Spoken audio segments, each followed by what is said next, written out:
Welcome to this very special edition of the KJ Masterclass Live, the show which ensures that you profit from your time spent here with experts, either through their industry insights, information, or simply learning from them.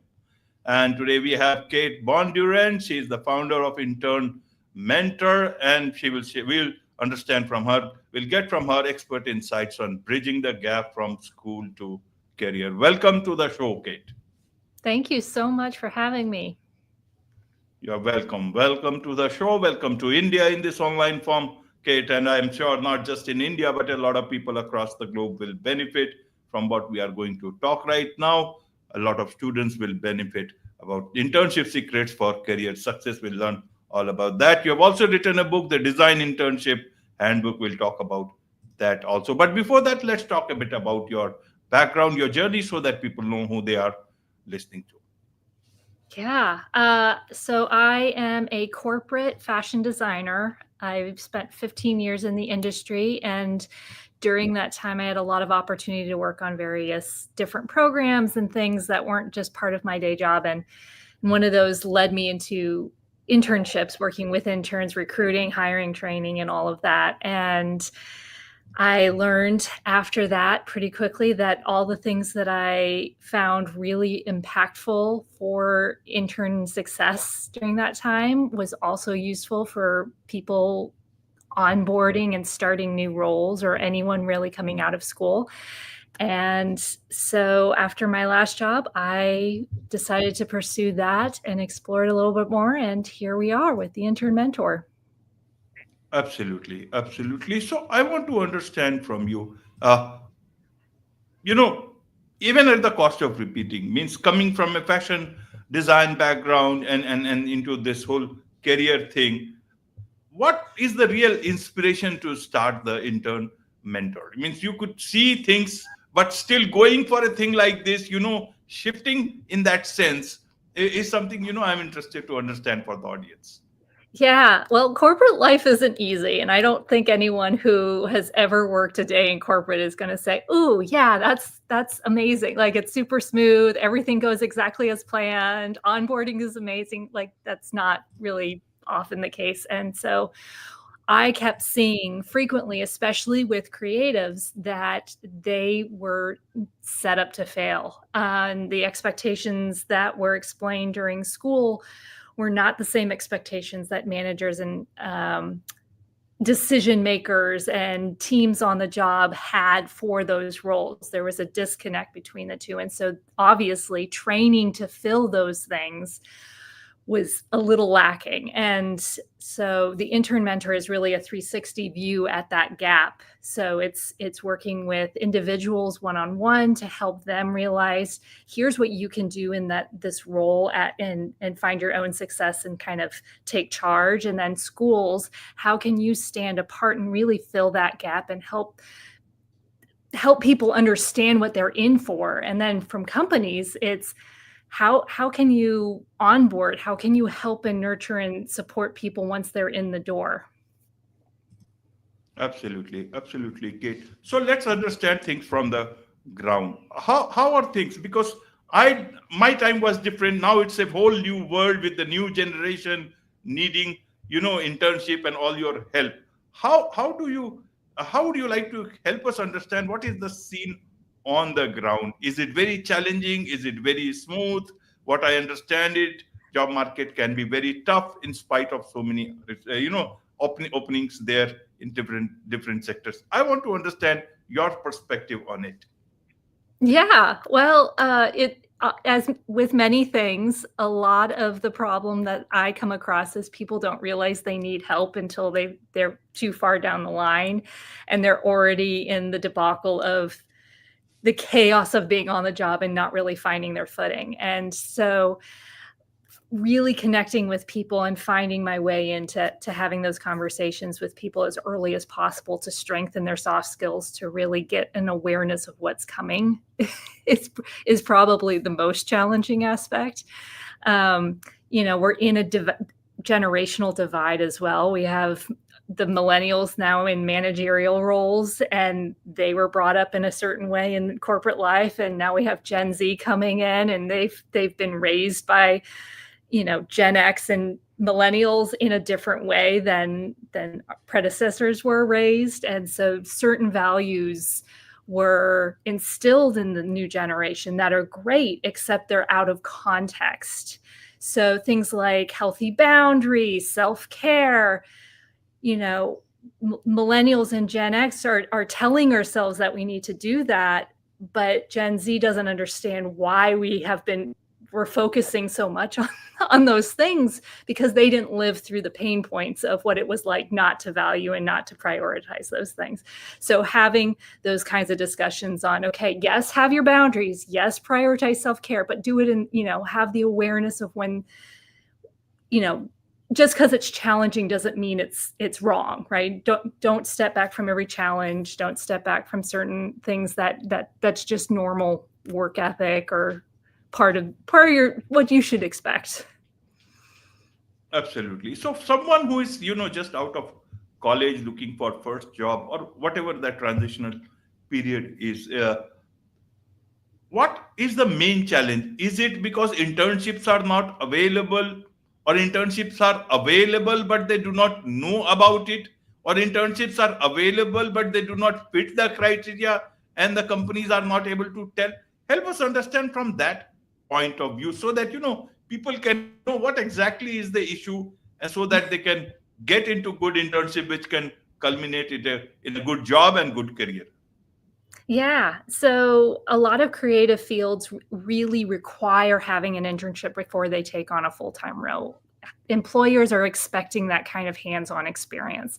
But what's happened since COVID, especially, is that internship availability, companies interested in having internships, and all of the things that go around that have dwindled in the last 5 years. So there's just fewer opportunities for students and young, entry level to really get that hands-on experience in the same way. And so schools are struggling to find a way to supplement that, which is part of where I can come in with helping with schools and finding ways to bring that into the classroom when they can't always get it on the job. The other aspect is just the lack of discussion about what is actually expected on how to do the job once you're in the role. So there's a lot of focus on hard skills in school, and usually a syllabus will talk about expectations like be punctual, turn your homework on time. Those things are very self-effective in school. So if you don't do them, the worst that happens is you might get a lower grade. It's very me, right? School is all about you and your own success. You don't really impact anything else. And what they're not telling you is that once you leave school and you join a company, it's not about you. Your work is not about you. It's about the impact you have on your work, about the impact you have on your team, the company, and all of those things. Showing up late, missing a deadline, all of that now can hit the bottom line, can dictate whether you get fired, whether you get a raise, whether your team gets less funding, whether your product hits the stores on time. All the repercussions are enormous, but that knowledge and that information isn't getting to the students before they get into the role. Absolutely, absolutely, Kate. Is it always the students, or is it also the type of learning that they get at school, and especially about getting ready for a job? Means, how should we look at? Do you think schools should be doing something differently to prepare students for work, or it's all about education, education, and more education? Yeah, education is definitely a hot topic these days because the younger generation is questioning the value, right? Millennials kind of learn the hard way, go into debt, pay for your school, and then pay it off, and it'll reward you, but not always the case. And so Gen Z is really trying to figure out their footing with where's the happy medium in that? Where can I get the most bang for my buck from an educational lens? And now with YouTube and TikTok even, and all of these online courses like Coursera and LinkedIn Learning and all of these things, you can get fundamental skills from a whole range of sources. The struggle is, and this is true for traditional education as well, you aren't learning the soft skills. you aren't getting that accountability held. You're not, the students aren't being held accountable in the same way that they can be. And that's one of the things that I'm trying to work with colleges on, is this is the opportunity for colleges to differentiate themselves and actually offer something that those online courses can't, and really provide a simulation environment so that they get the accountability, they really experience what it's like to be on the job and interact with other team members. Absolutely. And so let's look at from the school to the students themselves. What are they doing not so right that is not getting them the place that they want to? Some mistakes, if you can tell, so that they can know from an expert like you. Well, the schools are trying. To be fair, there's, with lower administration, admin rates, with fewer students, with all sorts of things, with just the economy and everything, it's getting harder to have the staffing and the time per teacher to really dedicate. A lot of these skills, those soft skills that are so, so, so important, they require one-on-one. They require individual conversations and much more personal time than the teachers really have the opportunity to do. And so what I like to do is change the teaching structure. So when you're in a classroom, take away the you're a student and you're a teacher, because there's some preconceived notions about what that means, right? When you're a student, you get to sort of sit there and kind of half pay attention, and who knows what kind of information you get from that, right? It's all sort of in and out. If you change that and you treat a classroom like you would a meeting at work, and the teacher becomes a manager and the students become the team, and they're all provided the same information and encouraged to work together and solve problems on their own before coming to the teacher, before the teacher provides answers and clarity and all of guidance and all of that, that's closer to the reality. So when you can mimic that real life situation in the classroom, it forces students to use critical thinking, self-reliance, collaboration, communication, all of these skills that some schools are better at than others, and it's really hit or miss. Absolutely, absolutely, Kate. Let's come to the companies. What is it that they can do to, train? Because in a lot of students, they come to their for the other first job or for anything, they look at the training part. What is it that they, because that is going to be the foundation of their future. How should Yeah. companies make the best of the students and make it the best for the students in terms of, in terms of training, and also if it's a good talent, how not, why not retain it and get somebody for a longer term? Yeah, absolutely. So one of the biggest issues that I see in corporate environments is that managers have the best intention, right? They hire someone, they're like, ooh, they're going to be great, and we're going to train them, and they're going to have this long onboarding, and we're going to provide them all these things that I never got, because that's where we want to go, right? We want to harbor this great culture, and that's the direction. But the reality that I keep seeing, which is really heartbreaking for me, is that 3 or 4 days in, they might have started onboarding, they might have started the digital training or whatever is provided.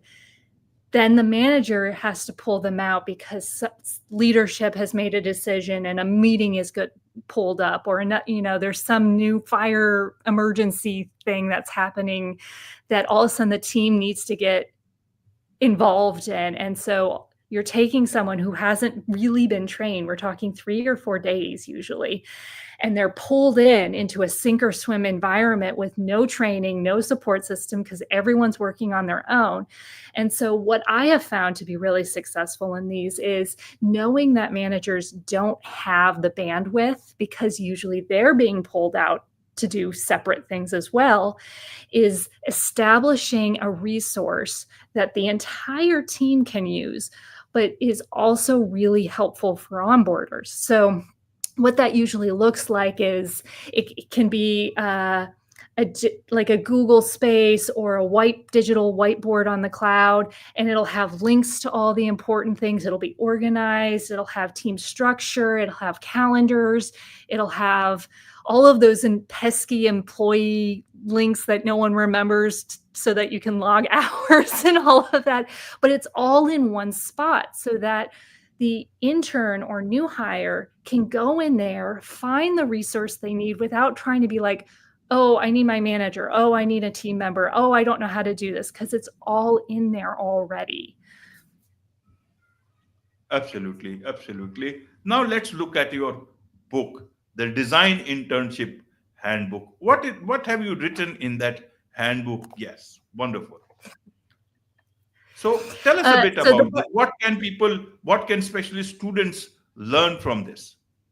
Yeah, so this book is really me putting my experience and the program that I ran while I was at one of the companies I worked for into a book for other people to learn from. So I developed and ran an intern program at a corporate company that turned out to be really, really impactful in a industry leading intern program, and was one of those places, experiences that interns needed to get on their resume to really have a best chance to get a job after graduation, which was really, really rewarding for me.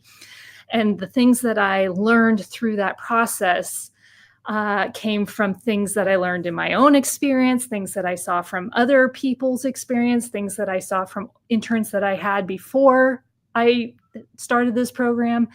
And all of that went in here. And so it has examples on why things work, why things don't work, what to watch out for. It has steps on how to just get through all of the elements. So all the things for the application, then your beginning, your first week on the job, how to close out an internship to really make sure you're stand apart, and then everything in between, right? So like onboarding, it has everything you need to know for onboarding yourself. It has everything you need to know to really stand apart and not just be average. Unfortunately, we're now in an economy where average isn't going to get by anymore with all of these layoffs. The risk is too high. So even entry level has to find a way to really stand apart. But I've laid it all out in this book.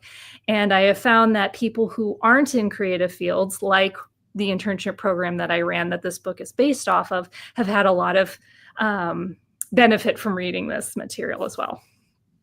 Absolutely, absolutely. Good. So if you can show the book once again for the students or for whoever wants to use it. Yes, so that they know this is the book. Now, one last question I want to understand from you, Kate, is that in terms of your coaching, the intern mentor means, what is it that you do that traditional coachings do not do? Tell us the difference so that students also know about this.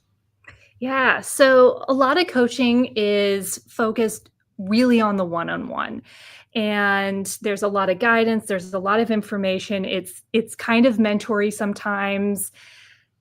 That's all great. What I provide in this is much more simulation and always using the 360 perspective. So always keeping in mind the school perspective, and always keeping in mind the hiring manager and decision makers perspective for companies, so that people that I work with really get an enriched experience, understanding not just how, what they can do, but how they fit into the overall puzzle, and why are things happening the way they are, and what they can do about that, and how they can navigate.